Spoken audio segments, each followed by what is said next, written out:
What's up, guys, and welcome back to another Man vs. Deer episode. In today's episode, we are taking some delicious venison backstraps and we are cooking them up on the smoker. Stick with us. This is probably one of my bigger bucks to date. Guys, I cannot believe that actually worked.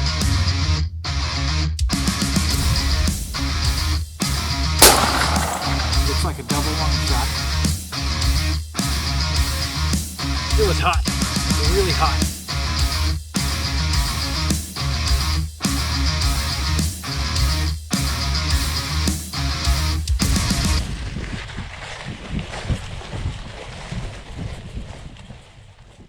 Alright guys, welcome back to another Man vs. Deer video. If you're new to the channel, make sure that you like the video, make sure that you smash that subscribe button, and as always, if you like the video or if you have any questions, make sure you drop them in the comments below. In today's video, we're taking some fresh backstrap, and this is off a deer that I was able to harvest this fall, and we are basically going to be doing a reverse sear on the smoker. If you've never tried smoking venison, this is the perfect way for you to kind of dip your toes into that, because it's really hard to mess up, it doesn't stay on the smoker that long, and you finish it off in a skillet. So it's really easy and it's really hard to mess up. And so for that reason, I think this is a really good way to kind of get started into that world. So what we're going to do, I've got the smoker getting up to temp. I'm going to smoke it at 250 for 2 or 3 hours, however long it takes for it to get to about 125, 130 internal temperature. That's going to be a good medium rare. And you don't want to overcook venison. But while the smoker's getting up to temp, what we're going to do, and this is already pre-trimmed, it's been sitting out on the counter for about an hour trying to get it to room temperature. We're basically just going to pat it dry with a paper towel and get all of this excess moisture off of it.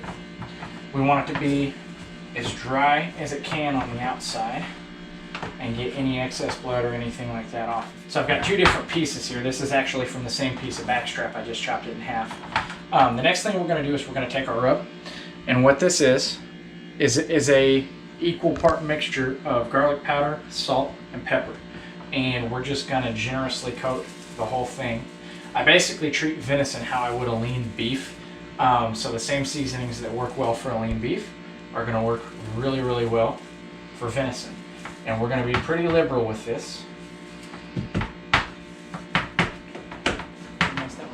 Alright, so we got our backstrap. We got it seasoned with salt, pepper, and garlic. It is liberally coated.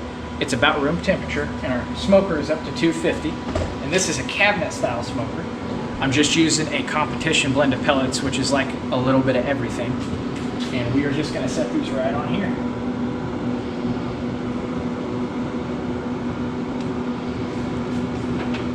Now we're going to close it up, and we're going to let these bad boys smoke until they're about 125 or 130. I usually lean towards the 130 side of things.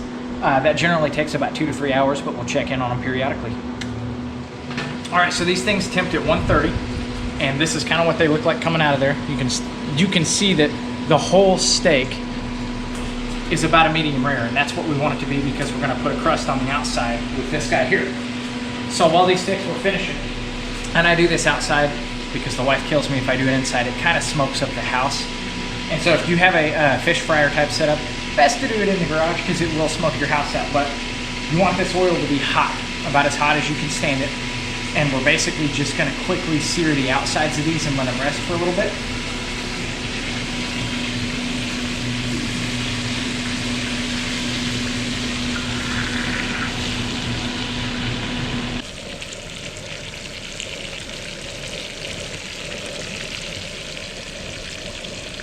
Alright, so I'm going to check these now. I'm going to basically just peel them up and see if they're cooked on the underside. And there's no scientific way to do this. You just kind of like look at it and gauge it, but that's the kind of crust we're looking for right there. Kind of a really seared look. And so I'm going to flip this dude.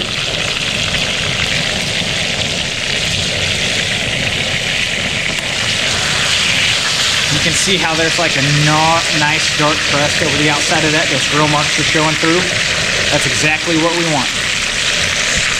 Alright, so the underside is starting to get a nice golden brown crust to it too. What we're going to do now, and this is a noisy process, is we're going to flip them on their side and make sure that that gets a good sear on it. We're gonna do the same thing to the ends once that's done, and we should be getting pretty close to pulling these off of here. All right, just pulled these steaks off the frying pan, and I maybe forgot to mention earlier what I was frying them in. I actually used equal parts of olive oil and butter. The butter kind of helps the olive oil not burn and cook as fast. These steaks just came off here, and as you can see, the grill marks on here look delicious. It's got a nice golden brown crust on both sides of it. And what I'm gonna do to finish this stuff off is I'm going to basically just paint some butter on the top of these things, and we're gonna let them rest for at least 10 minutes. Super, super important when you let these things rest. It lets the meat absorb a lot of the juices that have rendered and start trying to leak out. So super, super important to let these things rest. We're gonna paint some butter on the top and do just that. And then when we come back, it ought to be time to dig into one of these. I'm pretty excited. All right, guys, it has been 10 minutes since I took these things off, put butter on them, and let them rest. We are going to open these things up and see what they're all about. I'm excited.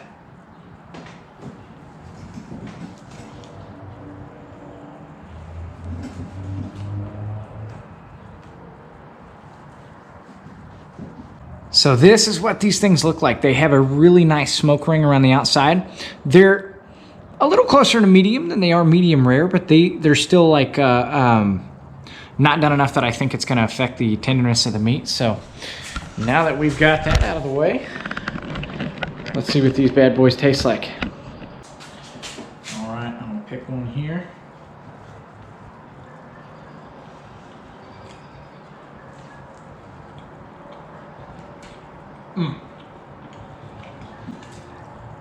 I've pan-seared inner tenderloins before, and they're really good, but the smoke ring and the smoke flavor to these really adds another level of depth to them. Really tender.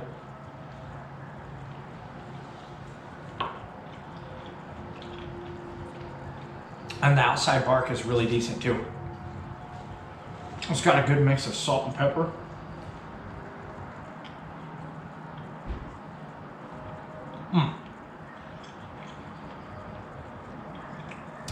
That's hard to beat right there. This is the end piece here with all the bark on it. I'm gonna give that a try. Oh man, I'll throw it out. Well, hopefully you guys enjoyed the video. If you did, make sure to smash that subscribe button. Definitely like the video. And if you guys have any comments or questions or recipes that you want me to try, make sure you drop that in the comments. Appreciate you watching. Catch you in the next one.